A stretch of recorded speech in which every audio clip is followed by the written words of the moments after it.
Guys, thank you so much এত সুন্দর পার্টির জন্য। লোক ঠিকই বলে নিজের দেশ নিজের হয় আর নিজের বন্ধুরা নিজের হয়। ঠিক। আর নিজের গার্লফ্রেন্ড নিজেরই হয়। I love you so much. I love you too. আচ্ছা প্রীতি, মানতে হবে আজকাল এমন রোমান্স কিন্তু দেখাই যায় না। হ্যাঁ গাইস, আমি কিছু ড্রিঙ্ক নিয়ে আসছি। ওকে। Hey, can I get you a drink? I mean, কি খাবেন আপনি? কেন? তুমি waiter? By the way, I'm Saurabh. আর আপনি? দেখো, যদি তুমি এই পৃথিবীর একটাই ছেলে হতে তবুও আমি তোমাকে ইন্টারেস্ট দেখাতাম না। তাই এই নামটাম জিজ্ঞেস করে টাইম ওয়েস্ট করো না। হ্যালো হ্যালো,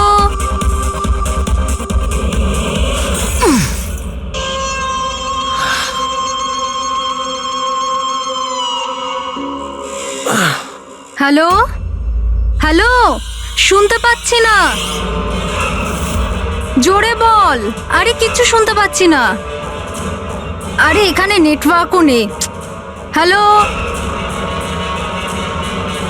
হ্যালো,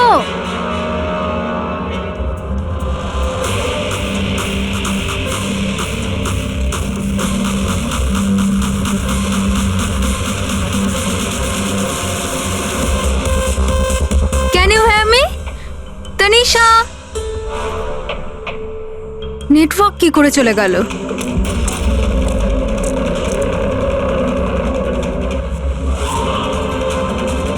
ফোন কেন লাগছে না?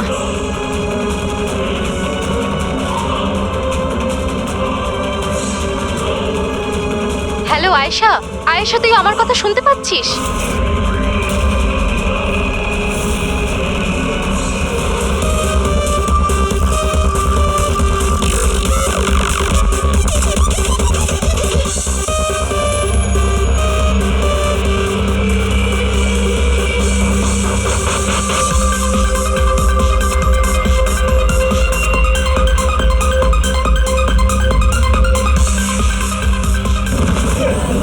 আরে কি হলো?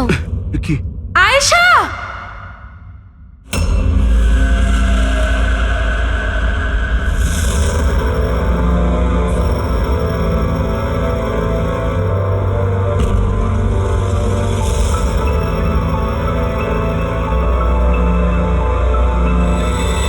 কি করে হলো এগুলো?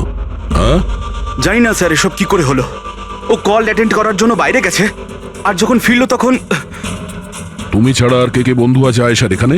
স্যার এ হলো প্রীতি, আর এ হলো বিশাল স্যার, আয়েশার বয়ফ্রেন্ড। দেখে তো মনে হচ্ছে আয়েশার কারোর সঙ্গে হাতাহাতি হয়নি। ও ফোন রিসিভ করার জন্য বাইরে গেছিল আর ওখানে খুনি আগে থেকে ওর জন্য ওয়েট করছিল।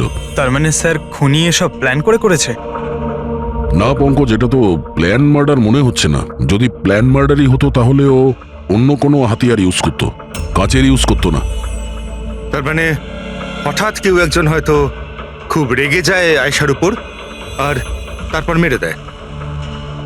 মনে হচ্ছে তো এরকমই ফ্রেডি। আয়েশার এখানে কারোর সঙ্গে ঝগড়া হয়েছিল? কোনো তর্ক বিতর্ক? হ্যাঁ, এরকম চুপ করে থাকলে কিন্তু কাজ হবে না। এই যে সিসিটিভি ক্যামেরা আছে, দেখলে সবই আমরা জানতে পারবো। সরি স্যার, সিসিটিভি ক্যামেরা কাজ করছে না। হোয়াট? সিসিটিভি কাজ করছে না?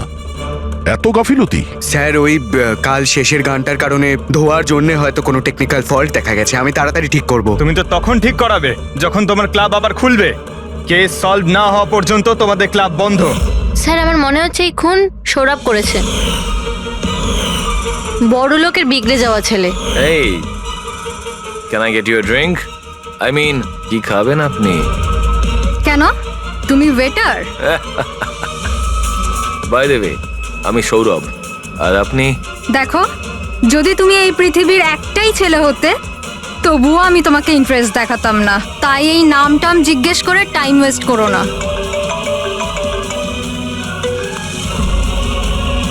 যখন আয়েশাকে উত্তর দেয়নি তখন ও রেগে পিছন পিছন বাইরে গেল।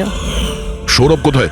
স্যার ও তো নেই। তোমাকে বলেছিলাম না আমি, কেউ এই ক্লাব থেকে বাইরে যাবে না। স্যার যেতে দিইনি আমি, হয়তো ও অপরাধ করার পরেই পালিয়ে গেছে, আয়েশার ভেতরে আসার আগেই। এই আয়েশা আর সৌরভ বাইরে কোন দিকে গেছিল? স্যার ওইদিকে।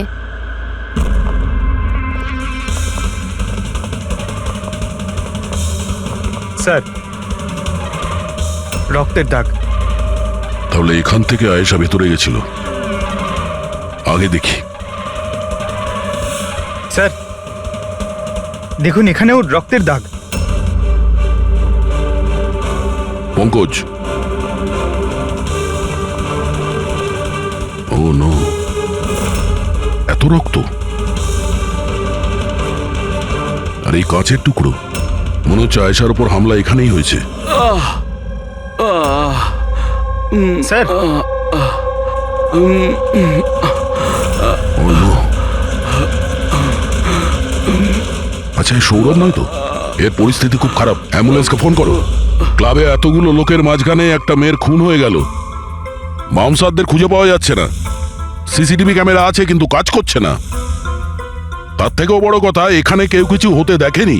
কি অদ্ভুত ব্যাপার না? আয়েশা এভাবে আমাকে ফেলে রেখে যেতে পারে না, আমাদের এখানে আসাই উচিত হয়নি। প্লিজ ডোন্ট ক্রাই, নিজেকে এভাবে দোষ দিও না। ডোন্ট ওয়ারি, সব ঠিক হয়ে যাবে। আপনার বান্ধবীর এখানে খুন হয়েছে, আর আপনার এই ব্যবহার?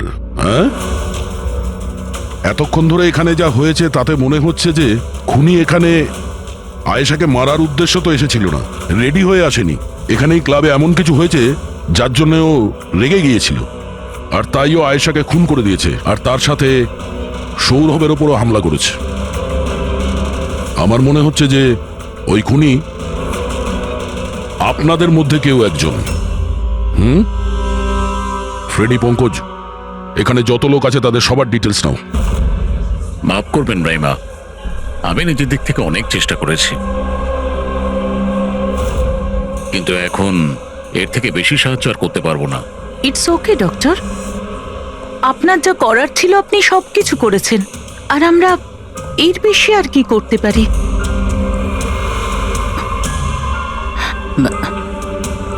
What happen doctor? আপনি ঠিক আছেন তো? হ্যাঁ, আমি ঠিক আছি। আমার একটা অস্বস্তি হচ্ছে। Excuse me. কোথায় যাচ্ছেন আপনি? আমি ওয়াশরুম থেকে আসছি। তানিশা, আয়েশার মৃত্যুর আগে তোমার সাথে ওর ফোনে কথা হয়েছিল, তাই না? আচ্ছা, ওই ফোন কলের ব্যাপারে আমাদের কিছু ডিটেলে বলতে পারবে? স্যার, ডিস্কোতে খুব জোরে মিউজিক বাজছিল বলে আমি বেশি কিছু শুনতে পাইনি। হ্যাঁ, কিন্তু আমি ওকে এটা বলতে শুনেছিলাম, কি হয়েছে বলো না, কি হয়েছে? তোমার কি খুব কষ্ট হচ্ছে? ডাক্তারের কাছে নিয়ে যাব? এটা তুমি কি করছো? মানে আয়েশা এইসব কথা ওই খুনির সঙ্গে বলছিল? স্যার, এর থেকেও বেশি অবাক হওয়ার বিষয় এটাই যে আয়েশার খুনি ওকে বলছিল এখান থেকে পালিয়ে যেতে। আশ্চর্য ব্যাপার, খুনি আয়েশাকে পালিয়ে যেতে বলছিল, অথচ আয়েশা খুনির চিন্তা করছিল। আচ্ছা, তুমি একটা কথা বলো তো, তুমি ওই ভয়েসটা চিনতে পারবে যার সাথে আয়েশা কথা বলছিল? না স্যার। স্যার, কিন্তু খুনি যখন আয়েশার ব্যাপারে এত চিন্তা করছে তাহলে ওকে মারলই বা কেন? সেটাই তো, খুনি ভিকটিমের চিন্তা করছিল আর ভিকটিম খুনির চিন্তা করছিল।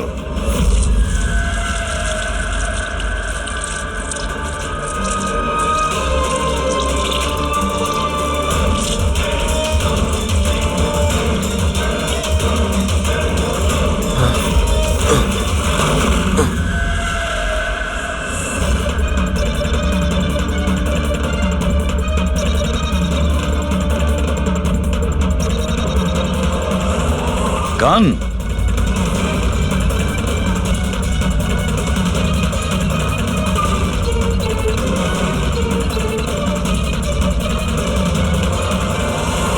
স্যার,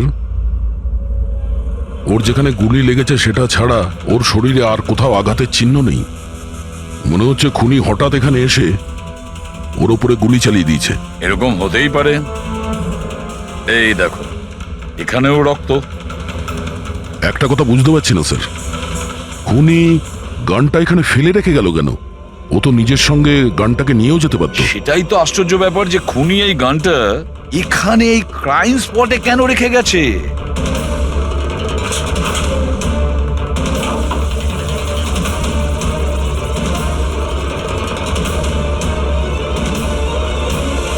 স্যার এই দেখুন, নিচে এখানে এই টেপটা আটকানো ছিল। ওয়াশ বেসিনের নিচে টেপ? মনে হচ্ছে এখানে টেপ দিয়ে কিছু আটকে ছিল, যেটা এখন এখানে নেই। হতে পারে এই কেসের সঙ্গে রিলেটেড কিছু। নিশ্চয়ই, দেখতে হবে। রাইমা দেবী, ডক্টর যশবন্ত আপনার ডক্টর ছিলেন তো? আপনারা এখানে এই টেবিলেই বসেছিলেন? হ্যাঁ, আসলে উনি আমার অসুখের কথা বলতেই আমার সাথে দেখা করতে এখানে এসেছিলেন। খুব ভালো মানুষ ছিলেন উনি। আজ যখন আপনি ওর সঙ্গে কথা বলছিলেন, আপনার কি মনে হয়েছিল যে কোনো ব্যাপার নিয়ে ও একটু ডিস্টার্ব ছিল? ডিস্টার্ব তো নয়, কিন্তু হ্যাঁ, হঠাৎ করে ওনার শরীর খারাপ হয়ে গিয়েছিল আর উনি এক্সকিউজ মি বলে ওয়াশরুমে চলে গিয়েছিলেন। আমি তো ভাবতেই পারিনি যে এরকম একটা ঘটনা ঘটবে। স্যার, হ্যাঁ, এ হলো এই কফি শপটার ম্যানেজার। এখানকারও সিসিটিভি ক্যামেরাগুলো কাজ করছে না। স্যার 2 ঘন্টা আগেও তো কাজ করছিল, কিন্তু হঠাৎ করে টেকনিক্যাল প্রবলেম হয়ে যায়, সেই জন্য ইঞ্জিনিয়ারকে ডেকেছি আমরা।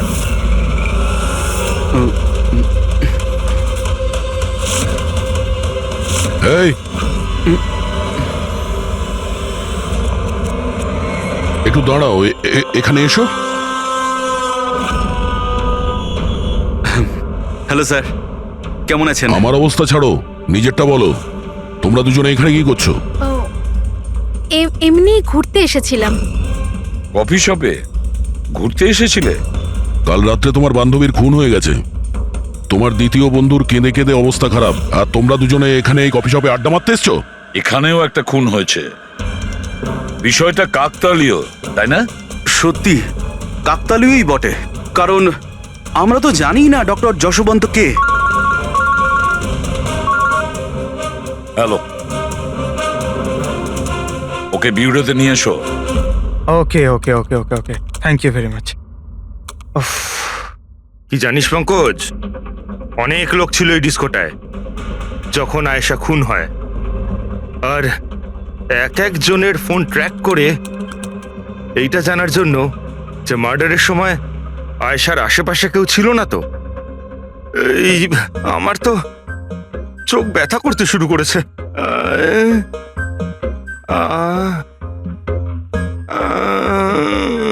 আরে স্যালাডগুলো চোখে লাগানো বন্ধ করুন ফেরি স্যার, আরো কত লোকের নাম্বার ট্রাই করতে হবে, কাজ করুন। ভগবান। সৌরভ, এখন তোমার শরীর কেমন? শরীরের আঘাত না হয় আজ নয় কাল ঠিক হয়েই যাবে স্যার, কিন্তু যা আমি ওই দিন দেখলাম সেটা হয়তো সারা জীবন কোনোদিনও ভুলতে পারবো না আমি। না আমি ওই পাবে যেতাম, আর না আমি আয়েশার চিৎকার শুনতে পেতাম। কিন্তু আয়েশার পিছন পিছন তো তুমি গিয়েছিলে, ও তোমার সঙ্গে ভালো করে কথা বলেনি সেই জন্য। এই কথাটা সত্যি স্যার যে আমি আয়েশার পেছনে গিয়েছিলাম, কিন্তু আমি যখন ওকে ড্রিঙ্ক অফার করলাম ও বারণ করে দিল স্যার। ইনফ্যাক্ট ও আমার ইনসাল্টও করলো স্যার, তাই আমার খুব খারাপ লেগেছিল স্যার, আর তাই আমি ওর পিছু নিয়েছিলাম। ও মাই গড, কে করলো এইসব কিছু? চলো তোমাকে আমি হসপিটালে নিয়ে যাই।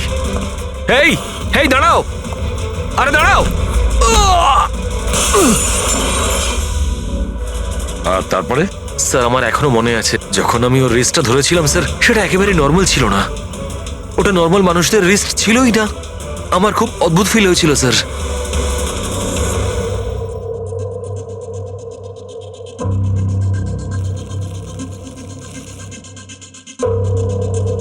তাহলে আপনি বলছেন ডক্টর সালুকে যে এই বন্দুকের উপর কিছু চটচটে লেগে আছে? হ্যাঁ, ওই চটচটে জিনিসটা রাবারের মতো, ওই যেমন সেলোটেপে হয় না, ওই রকম। সেলোটেপ গান? ও, তাহলে খুনি আগে থেকেই ওয়াশ বেসিনের নিচে গানটাকে লুকিয়ে রেখেছিল। তাহলে এই মার্ডার একটা প্ল্যান মার্ডার ছিল। হ্যাঁ, কিন্তু এই বন্দুকটা যেটা দিয়ে ভিকটিমকে খুন করা হয়েছে, আর এই কাঁচ যেটা দিয়ে আয়েশাকে খুন করা হয়েছে, এই দুটোতেই কোনো ফিঙ্গারপ্রিন্টস পাওয়া যায়নি। কিন্তু ভাই, এই কাঁচটার টুকরোর উপর একটা বিশেষ ধরনের কেমিক্যাল লেগে আছে, যেমন ধরো প্লাস্টিক কেমিক্যাল। এখন কেন লাগানো ছিল, কি লাগানো ছিল সেটা জানতে হবে, কিন্তু এই দুটো কেমিক্যালই এই বন্দুকটাতেও লেগে আছে, দুটোতেই। ডক্টর সালুকে, আপনি তো বলছিলেন এই গানের মধ্যে ওই সেলোটেপের গাম লেগেছিল। সেটা তো ছিলই, তাছাড়া কেমিক্যালও আছে। ওটা ছাড়া এই কেমিক্যালও আছে? তার মানে এই দুটো মার্ডার, এদের দুটোর মধ্যে কোনো কানেকশন আছে? আর জুবিন আর প্রীতির ওই ক্রাইম সিনে থাকা কোনো কাকতালীয় ছিল না? একদম, তুমি একদম ঠিক বলছো দয়া। তোমার কথা আরো একটা জিনিস প্রমাণ করছে, এই দুটো লাশের উপরই আমি তেলের মতো ফেরোমন পেয়েছি। ফেরোমনস মানে ওই কেমিক্যাল যার থেকে গন্ধ আসে? হ্যাঁ, এই দুটো ভিকটিমেরই এদের দুজনের লাশের মধ্যে একই রকম গন্ধ। একটা ব্যাপার পরিষ্কার, হয়তো দুজনে একই রকম পারফিউম লাগাতো, বা দুজনের খুন একজনই করেছে। জেনারেলি একজন মহিলা লেডিস পারফিউম লাগায়, আর একজন পুরুষ জেন্টস পারফিউম, কিন্তু এই দুজনেই একই রকমের পারফিউম লাগিয়েছে, চান্সটা একটু কম। তার মানে এই দুজনের খুনি একজনই। আয়েশার মৃত্যুর ব্যাপারে দুটো কথা জানা গেছে। এক, ওর বন্ধু তানিশা বলেছে, আর দ্বিতীয়টা সৌরভ বলেছে। তানিশার কথা অনুযায়ী যে খুনি আয়েশাকে ওই পাব থেকে পালিয়ে যেতে বলেছিল। পৃথিবীতে এমন কোন খুনি আছে, সে যাকে খুন করতে গেছে তাকেই সে বলছে যে তুমি এখান থেকে পালিয়ে যাও? তাহলে খুন করতে গিয়েছিল কেন? না না না না না না, গোলমাল আছে, নিশ্চয়ই কোনো গোলমাল আছে। আর স্যার, ওই দ্বিতীয় কথা কোনটা? আর একটা কথা সৌরভ বলেছে। সৌরভ বলেছে যে খুনির কবজি কেমন যেন অদ্ভুত ছিল, সাধারণ মানুষের মতন ছিল না ওর কবজি। হয়তো কবজিতে রিস্ট ওয়াচ কিংবা ব্রেসলেট ছিল। হেড্রিক, বুদ্ধিটাকে একটু কাজে লাগাও, বুঝেছো? স্যার, হ্যাঁ, স্যার দুটো ক্রাইম সিনেই একটা নম্বর কমন। সেটা কার? আয়েশার বয়ফ্রেন্ড বিশালের স্যার। বিশাল? বিশাল?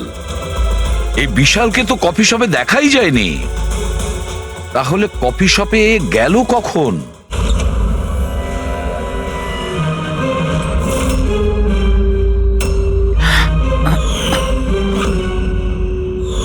রায়মা দেবী, আপনি আর এখানে? স্যার, এটা আমারই বাড়ি, কিন্তু আপনারা এখানে? ওনাকে কি খুন করেছে সেটা জানতে পেরেছেন? রাইমা, এরা কারা? CID officers. আপনারা প্লিজ ভেতরে আসুন, প্লিজ কাম। সিআইডি? আর স্যার, ইনি আমার হাজবেন্ড, আর এ আমার ছোট ছেলে সন্দীপ। আর বড় ছেলে বিশাল, সে কোথায়? কিন্তু কি হয়েছে স্যার? দেখুন, আসলে ব্যাপারটা হলো ডক্টর যশবন্ত আর আয়েশার খুনে আমাদের মনে হয় হয়তো বিশালের কোনো হাত আছে। এ আপনি কি বলছেন? অভিযোগ প্রমাণিত হয়নি, কাউকে গ্রেপ্তার করতে পারেননি, তো যে কোনো কাউকে ফাঁসিয়ে দেবেন? দেখুন, সিআইডির কাজই হচ্ছে অপরাধী পর্যন্ত পৌঁছানো, নাকি কোনো নিরপরাধীকে ধরে এই কেসটা বন্ধ করে দেওয়া। আপনি দয়া করে একটু বিশালকে ডাকবেন। দাদা খুন করতেই পারে না, আপনারা দয়া করে ওকে ধরে নিয়ে যাবেন না। সন্দীপ, আমরা কিন্তু তোমার দাদাকে এখানে ধরতে আসিনি, আর আমরা এটাও বলিনি যে তোমার দাদা কিছু করেছে। আমরা তো তোমার দাদাকে কিছু প্রশ্ন করব, ব্যাস। আপনারা আমাকে সন্দেহ করছেন? এক মিনিট বিশাল, তুমি ভেতরে যাও, আমি এই সিআইডির লোকেদের তোমায় বিরক্ত করতে দেবো না। দেখুন, সিআইডির কাজে বাধা দেওয়াও কিন্তু একটা অপরাধ, তাই প্লিজ আমাদের নিজেদের কাজ করতে দিন। বিশাল,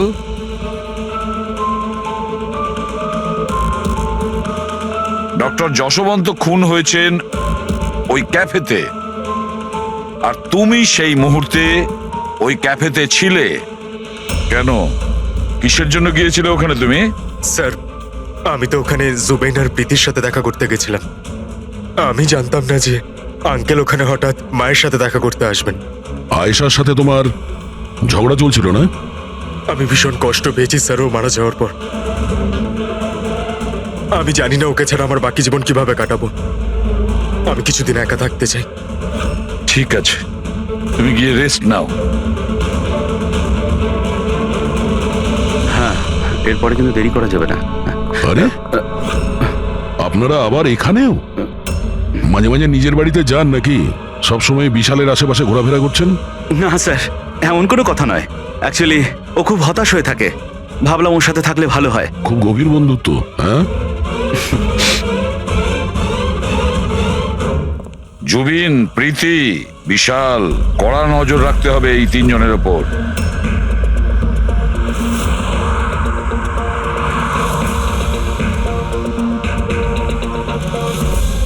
তিনজনের বাড়িতে এমন ক্যামেরা ফিট করেছি না স্যার, একটা মাছি ঢুকলেও সব টের পেয়ে যাবো আমরা। তুই যাই বলিস, কাজের লোক, দুধওয়ালা আর সবজিওয়ালা এদের মাধ্যমে গোপন ক্যামেরা বসাবার আইডিয়াটা কিন্তু দারুণ ছিল। ভালো ছিল না? কিন্তু আমার ছিল না, দয়া স্যার ছিল। আচ্ছা, হ্যাঁ, আর উনি আমাদেরকে এখানে বসিয়ে দিয়েছেন যাতে আমরা এখানকার সিসিটিভি ফুটেজ চেক করতে পারি।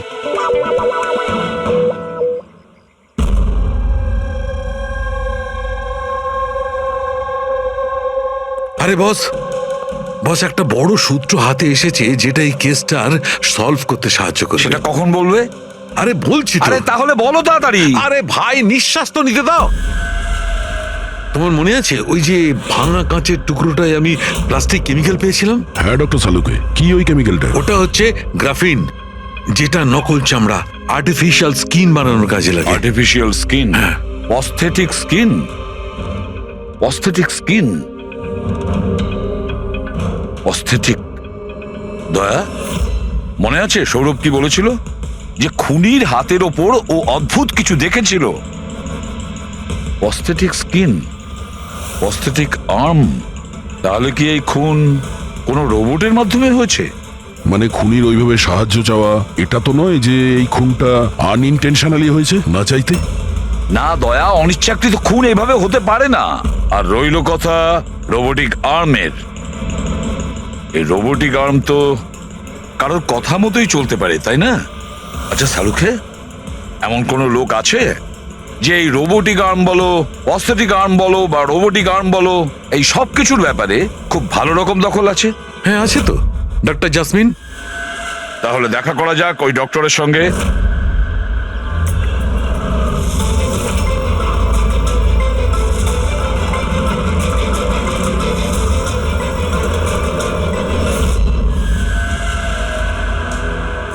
ডক্টর জাসমিন, আমরা এটা জানতে চাই যে যদি এই এরকম প্রস্থেটিক লাগানো হাত লাগানো হয়েছে, রোবোটিক আর্ম, তাহলে কি ওই হাত, ওই আর্ম অন্য কারোর ইনস্ট্রাকশনে কাজ করতে পারে? মানে নকল হাত লাগানো হয়েছে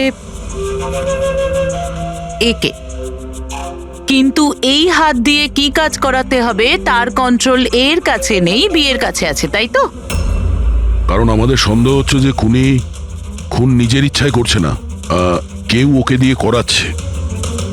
স্যার, এটা শুনে যতটা কঠিন মনে হচ্ছে আসলে ততটা কঠিন নয়।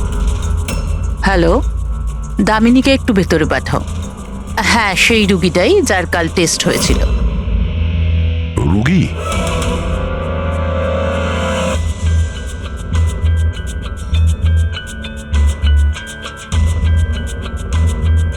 স্যার, দামিনীর ডান হাতটা ফ্যাক্টরিতে কাজ করার সময় মেশিনে কাটা পড়েছিল।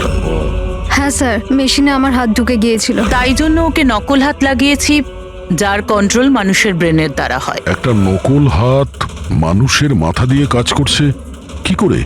স্যার, সায়েন্স খুব উন্নতি করেছে। আসলে এই ধরনের নকল হাত সায়েন্সের একটা খুব বড় আবিষ্কার। এটাতে এক ধরনের চিপ আছে, মানে সফটওয়্যার, যেটা ব্রেনের দ্বারা কন্ট্রোল করা হচ্ছে। মানে মানুষের ওঠা বসা যেমন ভাবে আসল হাত পা নাড়ানো যায়, সেইভাবেই এই নকল হাত পা নাড়ানো হয়, যেটা ব্রেন কন্ট্রোল করে। গ্রেট, বিজ্ঞান সত্যি অনেকটা এগিয়ে গেছে। সত্যি রোবোটিক আর্ম।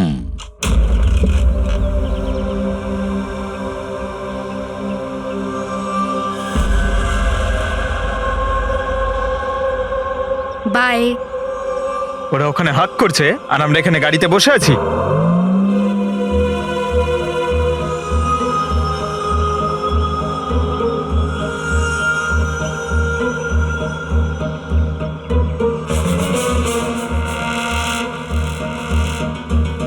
ফ্রেডি স্যার, এই বিশাল তো প্রীতির বাড়িতে যাচ্ছে।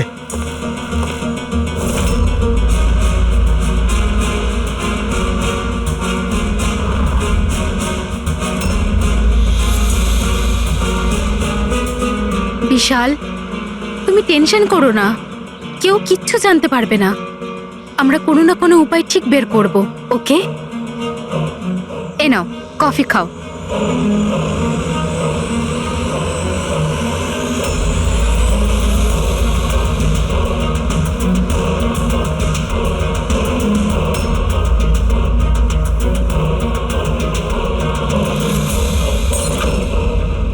বিশাল, প্রীতি, আরে ওকে। প্রীতি পালাও।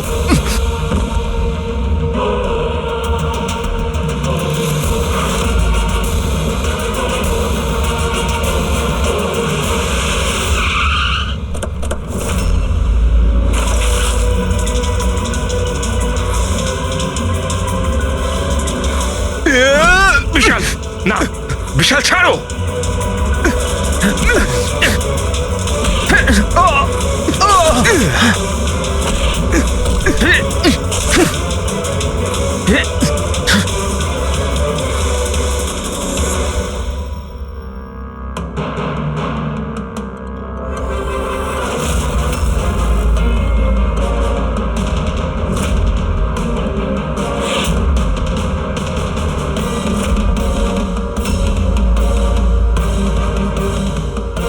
আমি স্বীকার করছি, আয়েশা আর ডক্টর আঙ্কেলকে খুন আমি করেছি স্যার।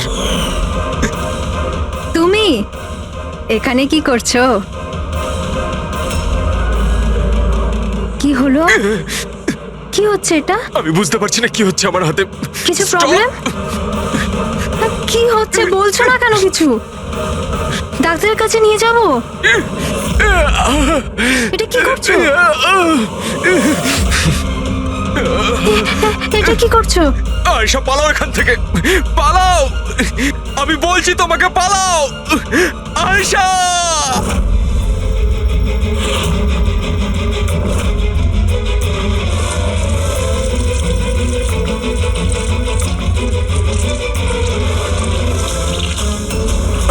ডক্টর, পালিয়ে যাও এখান থেকে।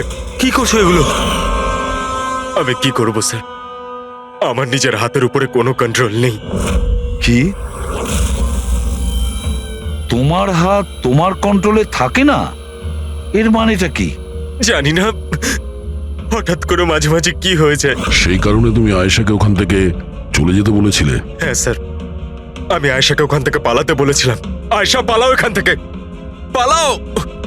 আর আমি অনেকবার চেষ্টা করেছিলাম যাতে আমি ডক্টর আঙ্কেলের কোনো ক্ষতি না করি। ডক্টর, পালাও এখান থেকে তুমি। একটা কথা বলো, কেন গিয়েছিলে তুমি ওই ক্যাফেতে? আমি ওখানে ডক্টর আঙ্কেলের কাছে আমার হাত ঠিক করাতে গেছিলাম, আর জুবেইন, প্রীতি আমাকে সাহায্য করছিল, কারণ আমি আমার বাড়িতে বলতে পারতাম না যে আয়েশাকে আমি নিজের হাতে খুন করে দিয়েছি স্যার। আমি জানি স্যার, আমার কথায় বিশ্বাস করাটা খুবই কঠিন, কিন্তু সত্যি এটাই, খুন আমি নয়, বরং আমার হাত করেছে। ডক্টর জাসমিন, বিশাল যা যা বলছে সেটা সত্যি? আমি বলতে চাইছি যে এটা কি সম্ভব যে একটা রোবোটিক আর্ম নিজে থেকেই ডেভেলপ করে আর সেই কারণেই তার মনে হয়েছে যে খুন করা যেতে পারে? চান্সেস কম স্যার, কিন্তু হ্যাঁ, হাতের ভেতরে লাগানো এই চিপকে কেউ যদি হ্যাক করে তাহলে হতে পারে। কি? প্রস্থেটিক হাতে লাগানো সফটওয়্যার হ্যাক করা যায়? হ্যাঁ দয়া, হ্যাক হতেই পারে, এটা পসিবল। যখন হ্যাকার এই নকল হাতের চিপ হ্যাক করে, তখন এই নকল হাতটা তার ব্রেন দ্বারা কন্ট্রোল হয় না যার শরীরে এটা লাগানো আছে, বরং এই নকল হাতটা কন্ট্রোল হয় হ্যাকারের ব্রেন দ্বারা। তার মানে কেউ একজন বিশালের এই রোবোটিক আর্মের সফটওয়্যারটা হ্যাক করেছিল আর তারপরে ওকে দিয়ে খুন করায়। স্যার এর থেকে ভালো তো আমি এক হাতেই আমার সারাটা জীবন কাটিয়ে দিই, যে হাতটা অন্যদের জীবন কেড়ে নিচ্ছে। এরকম হাত আমার চাই না স্যার। বিশাল একটা কথা বলো, তোমার এই হাত তোমাকে বলছে যে সেই কাউকে মারতে চায়, তখন তুমি কি ভাবো? তখন তোমার মনের অবস্থা কি হয়, কি চলে তোমার মাথার ভেতরে? স্যার 2-3 মিনিট সময় লাগে। আমি পুরোপুরি ভাবে চেষ্টা করি আমার হাতকে কন্ট্রোলে আনার, কিন্তু 2 মিনিট পর আমার হাতই জিতে যায় স্যার।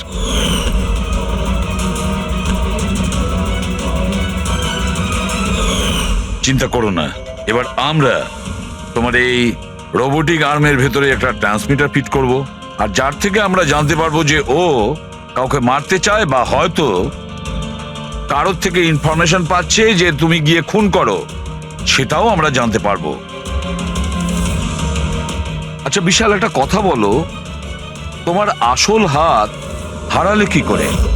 স্যার আমি গত বছর ঘুরতে যাচ্ছিলাম, সেখানে একটা রোড অ্যাক্সিডেন্ট হয়। ব্যাস। জীবনে আমাদের অনেকবার পরীক্ষা দিতে হয়।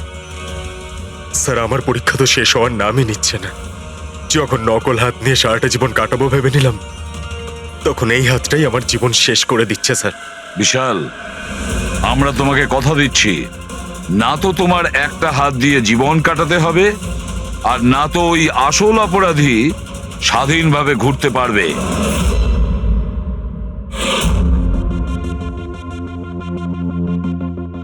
বিশাল, অপরাধী প্রথমে বিশালকে দিয়ে আয়েশাকে খুন করায়। আয়েশা, যাকে বিশাল খুব ভালোবাসতো, এরপরে খুন করায় ডক্টর যশবন্তকে, যে বিশালকে সাহায্য করত। এরপরে প্রাণ নিতে চেষ্টা করে প্রীতির, যে বিশালের বন্ধু ছিল। এরা প্রত্যেকেই হলো বিশালের শুভাকাঙ্ক্ষী, আর এরা প্রত্যেকে বিশালের আপনজন। সবাই বিশালের খুব কাছের মানুষ। তাহলে এই অপরাধী কে হতে পারে? কে সেই অপরাধী? এও তো কোনো কাছের মানুষ হতে পারে, বিশালের কোনো আপনজন। পঙ্কজ, বিশালের অ্যাক্সিডেন্টের পুরো ডিটেল আমার চাই, A to Z। Hello sir, আমি Yashpal. Computer expert? Yes sir. Computer hack করতে পারো? যত বড়ই কম্পিউটার হোক বা সার্ভার, এক তড়িতে হ্যাক করতে পারি। রোবোটিক আর্মের সিস্টেম হ্যাক করতে হবে, পারবে? নিশ্চয়ই স্যার, পারবো। এতে সবকিছু পেয়ে যাবে। হয়ে যাবে স্যার। আর এটার জন্য আমি ট্রেস রাউটিং এর ইউজ করব। সেটা আবার কি? হ্যাঁ স্যার, এই টেকনোলজিটার সাহায্যে বিশালের আশেপাশে প্রত্যেকটা কম্পিউটারকে আমি দেখতে পাবো। মূলত মেশিনের মধ্যে যে হোস্ট নেম আর অ্যাড্রেস থাকে, সেটাকেই হ্যাক করতে হয়। আচ্ছা। আর ট্রেস রাউটিং এর সাহায্যে আমরা শহরের যে কোনো জায়গায় বসে থাকা যে কোনো হ্যাকারকে খুব ইজিলি খুঁজে বের করতে পারবো। ফ্যান্টাস্টিক। আর যে বিশালের রোবোটিক আর্মের সিস্টেম হ্যাক করেছে, এবার আমরা ওর সিস্টেমকে হ্যাক করব।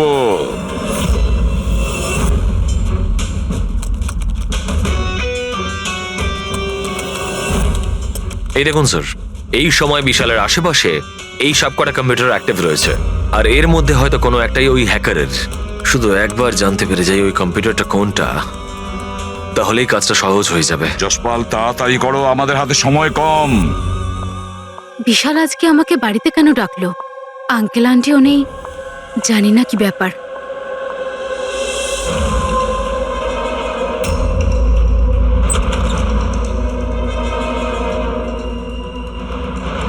বিশাল, বিশাল। প্রীতি, তুমি জানো যে আমি তোমাকে মারার চেষ্টা করেছি, তবুও তুমি আমার কাছেই এলে। বিশাল, তুমি তো আমাকে ফোন করে এখানে ডাকলে। আমি? হ্যাঁ। আমি কখন ডেকেছি? তুমি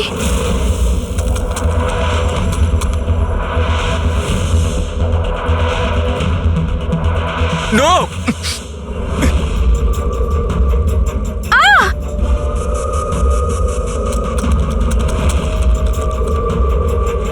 প্রীতি বিশাল প্লিজ বিশাল পালাও please! এখান থেকে।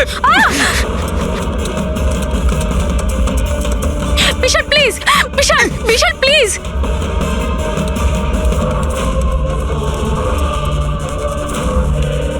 ইয়েস স্যার, ওই হ্যাকারের লোকেশন পেয়ে গেছি।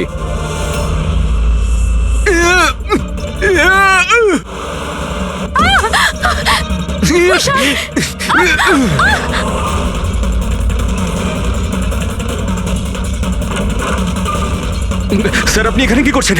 বিশাল প্লিজ।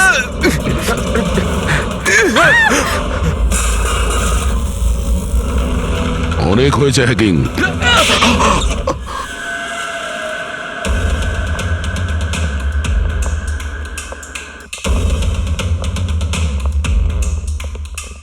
আবার এসে গেলেন আপনারা। এবার এটা যেন বলবেন না যে ওকে আপনারা ধরতে এসেছেন। আগে না, আমরা বিশালকে ধরতে আসিনি, খুনিকে ধরতে এসেছি, যে এই মুহূর্তে এখানে উপস্থিত। খুনি এখানে? কি বলছেন আপনি? আপনি আপনার মিথ্যে অভিযোগ কার ওপর লাগাবেন? মননবাবু, গত বছর একটা গাড়ির অ্যাক্সিডেন্ট হয়েছিল খান্ডালাতে। 3 জন ছিল ওই গাড়িতে। 22 বছরের ছেলে বিশাল, 15 বছরের ছেলে সন্দীপ, আর 9 বছরের ছোট বাচ্চা সোনিয়া। গাড়ি বিশাল চালাচ্ছিল। গাড়ির অ্যাক্সিডেন্ট খুব সাংঘাতিক হয়েছিল।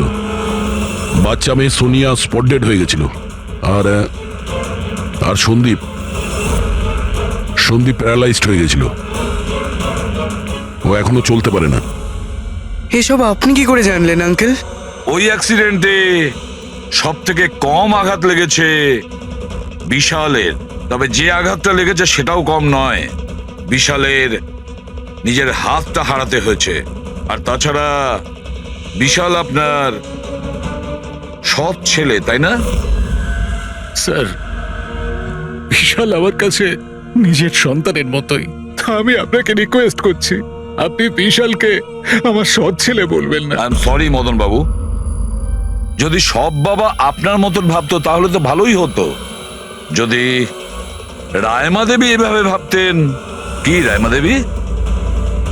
আচ্ছা, আপনার মনে অনেক রাগ জমে আছে, তাই না বিশালের জন্য? কারণ বিশালের জন্য আপনি আপনার নিজের মেয়েকে হারিয়েছেন, আর আপনার নিজের ছেলে সারা জীবন চলাফেরা করতে পারবে না। আপনি কি বলতে চাইছেন? আমরা কি বলতে চাইছি ওটা এক্ষুনি জেনে যাবেন। পঙ্কজ,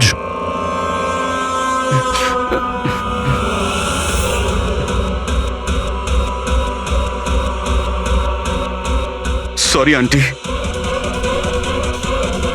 কিন্তু আমি ওদের সবকিছু বলে দিয়েছি যে আপনার বলার জন্যই আমি এসব করেছি। আমি ওই সফটওয়্যারগুলোকে হ্যাক করেছিলাম, আর আমি সব জায়গার সিসিটিভিগুলোকে হ্যাক করে বন্ধ করে দিয়েছিলাম।